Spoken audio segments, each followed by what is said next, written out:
How many of us have taken a want to or something that is absolutely a little bit of self-care? We've blocked out that time in our busy schedule. And yet, as that time comes closer, that's the one thing that we would rather cut out, or we've decided that it's a have to now instead of a want to because you've got all these other things that are bearing down on you.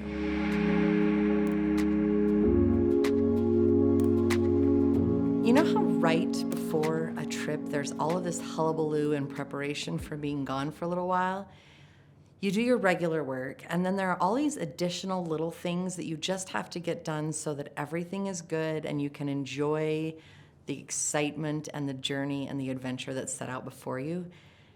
The days leading up are super overfilled with all of the little additional things that you need to do. You gotta do laundry, you gotta do packing, you need to clean out the fridge of all the perishables so it doesn't stink. You gotta take out the additional trash, maybe a little pickup around the house so that things look fabulous. I was very much in this state of mind in this whole experience very recently, getting ready for an extended vacation. I had made it so that all of my business stuff would be taken care of, and that the day or two before we left could be dedicated to just the loose ends that needed to be tied up. And I tell ya, the day before ended up, there were so many things that I needed to do. It was absolutely overwhelming. There was no way that I could achieve all of these things. And so I got out of bed, I hit the ground running, I was getting as much done as I possibly could in the morning. And when I sat down for lunch with my husband, he asked me how I was doing and how my day was going. And my response was, well, I've gotten all of these things done, and it was a list.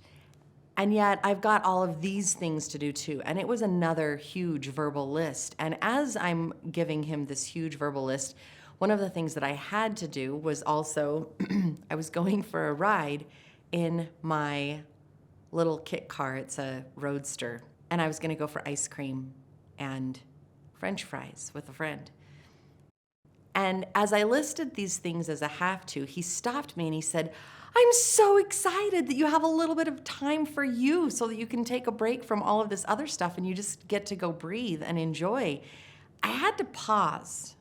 I mean, he really literally stopped me in my tracks, because when I was listing everything that I needed to do, my joyride had become just another thing that I had to do. It was truthfully a little bit of self-care because it really was a break from all of the craziness. And yet it was honestly the first thing that I would have cut out because everything else felt more important to that. How many of us have done that? How many of us have taken a want to or something that is absolutely a little bit of self-care? We've blocked out that time in our busy schedule. And yet, as that time comes closer, that's the one thing that we would rather cut out, or we've decided that it's a have to now instead of a want to because you've got all these other things that are bearing down on you. The thing is that the more that we put it off, the more that we cut it out, the further we sink into depression and exhaustion and burnout. I personally talk about self-care being a conscious, intentional act towards taking care of your own needs, whether that's mental, spiritual, physical, or emotional, a conscious, intentional act that you are taking in order to take care of yourself. I also talk about perspective and how a tiny shift in perspective can make a huge world of difference. Once Jay helped me switch my perspective back into, yeah, oh my gosh, this is for me. I am so excited for the wind in my hair and great music and just a delicious ride and the freedom of that moment. Once he helped me reclaim my intention behind the act of going for a ride, then I was excited again. And I recognized it again as that little gift of self-care, that little bit of a moment where I get to breathe and I get to take care of me. So I finished up the two little things that I needed to do before I could go on this drive.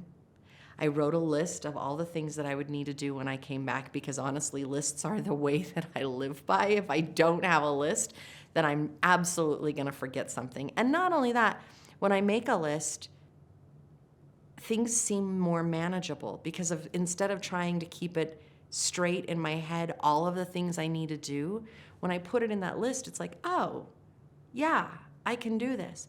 So I wrote my list, I went for my ride, and it was absolutely what I needed in order to just regenerate and build myself back up to finish the other things. And truthfully, by writing that list, Jay was very kind and kept a couple of them in motion so that when I came back, it was a little bit easier. The French fries and ice cream were so delicious. The conversation, the company was absolutely perfect. And the evening went so much better because I had chosen and solidified my intention of taking that moment for myself. Perspective and self-care. It's a constant lesson that every one of us can use a reminder of. So, set a new intention and refuse to let it go.